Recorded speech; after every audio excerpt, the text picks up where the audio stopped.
Hello students, in this video we are going to discuss the third part of the chapter, that is government company. Government company is a company again which belongs to the public sector and it is completely controlled by the government. But still it has certain features which make it different from the departmental undertaking and statutory corporation. Let's understand it with the help of the features, merits and demerits. So here when we take the first feature, it says the first point is registration. Yes, my students, government company is also one of the company which acts like a private company and gets registered under Companies Act 1956. It possesses all those rights and duties and responsibilities the way a private company has. So registration is one of the important factor in the government company as well, which gets registered under Companies Act 1956. Now the next point is ownership. You can see 51% shares. As you know that any of the private sector company, especially we're talking about the joint stock company, right? Who can raise funds, who can sell the securities, shares and debentures to get more money. Same ways here the ownership, this government company can also sell the shares. But most important is that 51% shares are always issued in the name of the President of India.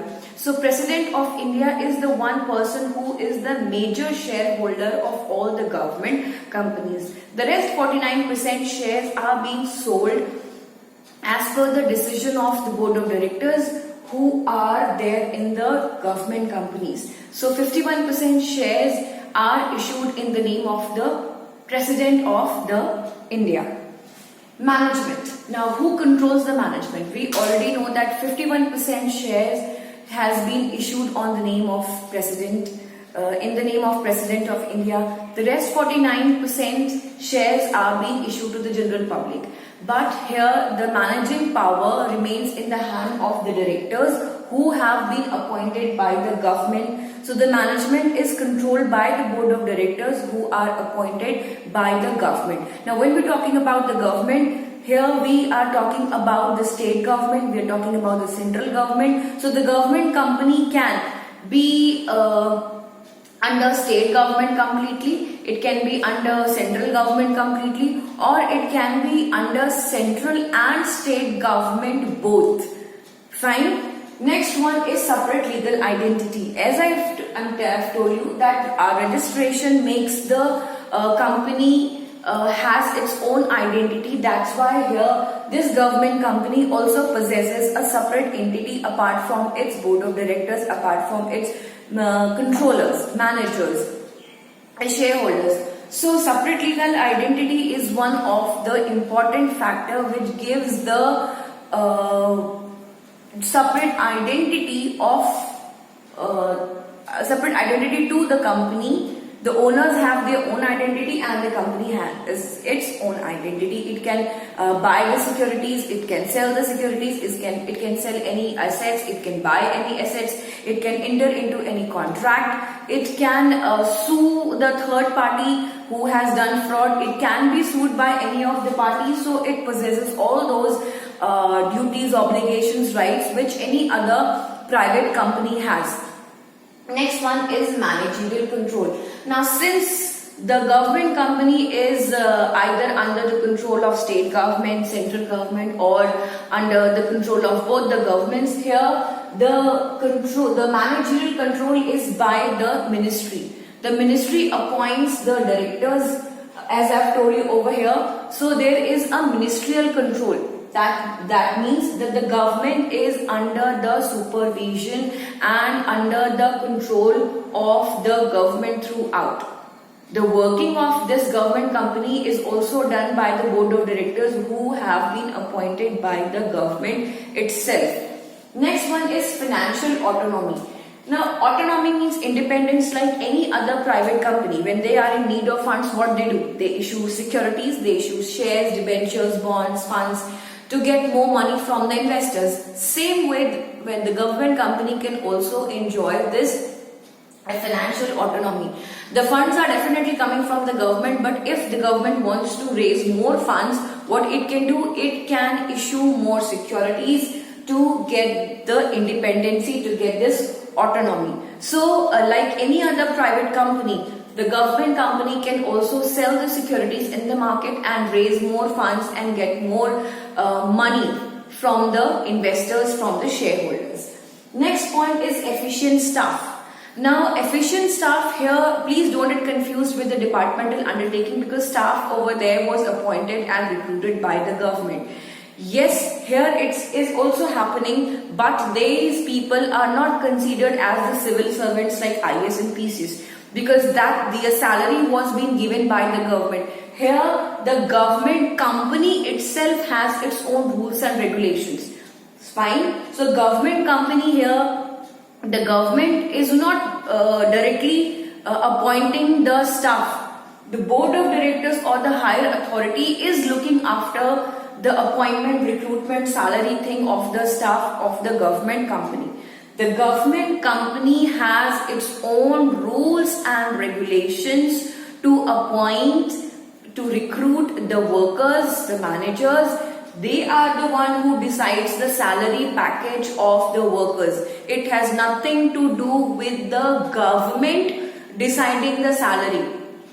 Government do not decide the salary or do not recruit the way civil servants, employees are getting recruited by a lot of written work and interviews. Here the interview procedure or the writing procedure of the test can be decided by the government company itself. So the staff can be very efficient. The government company can hire more professionals, more expertise, more skilled people to make the company work in best way.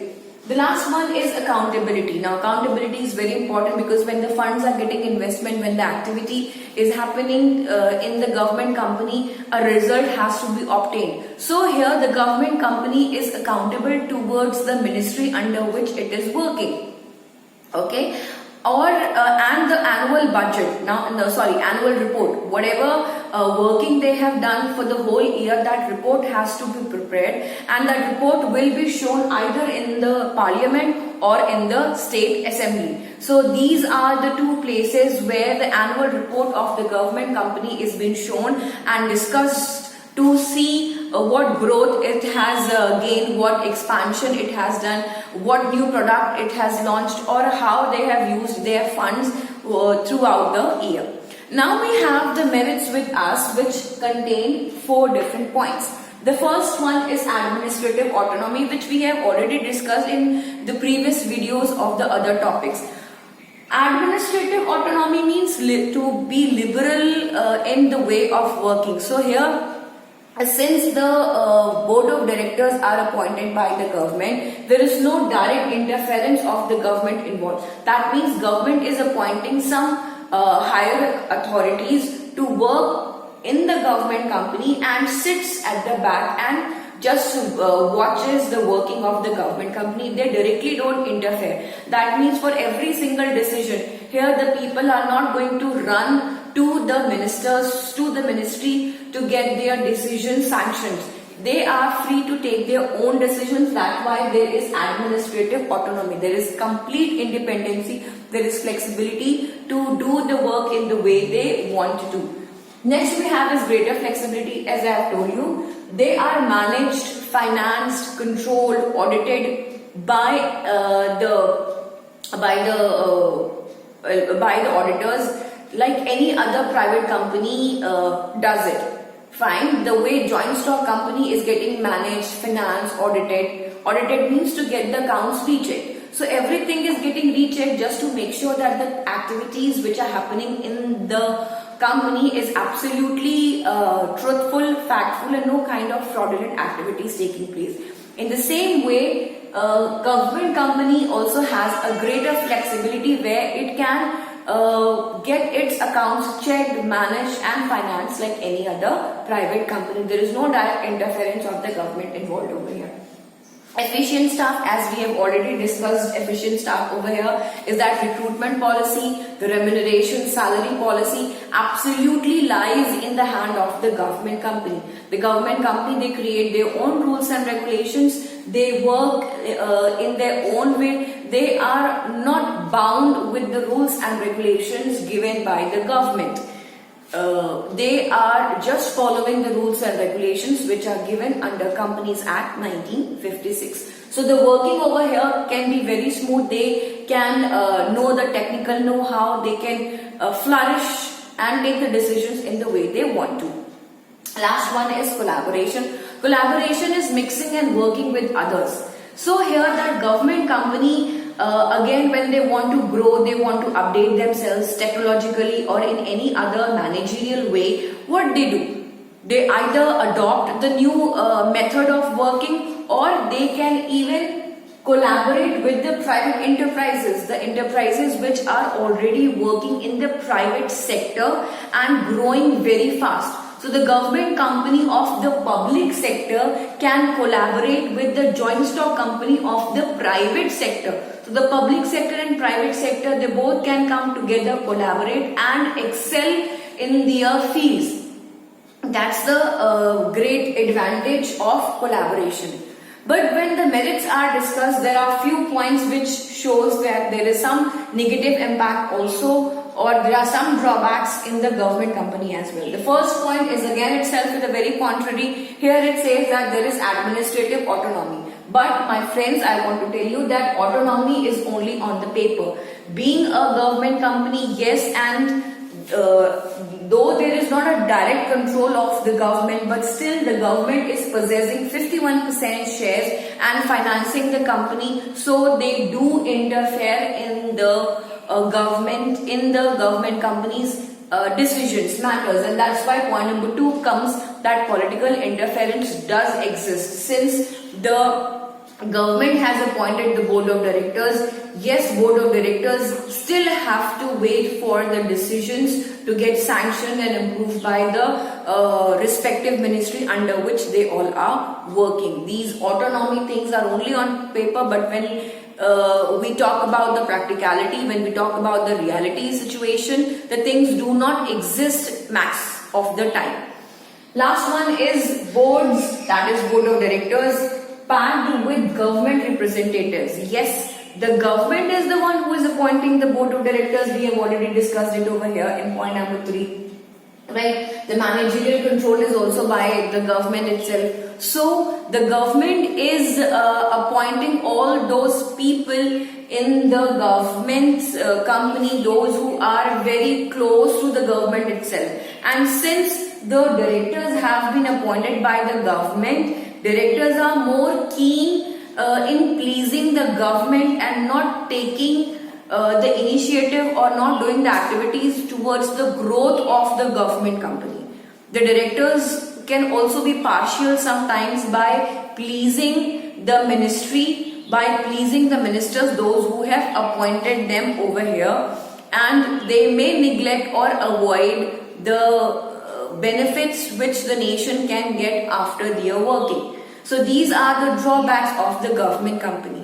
Next topic we will see in our next video.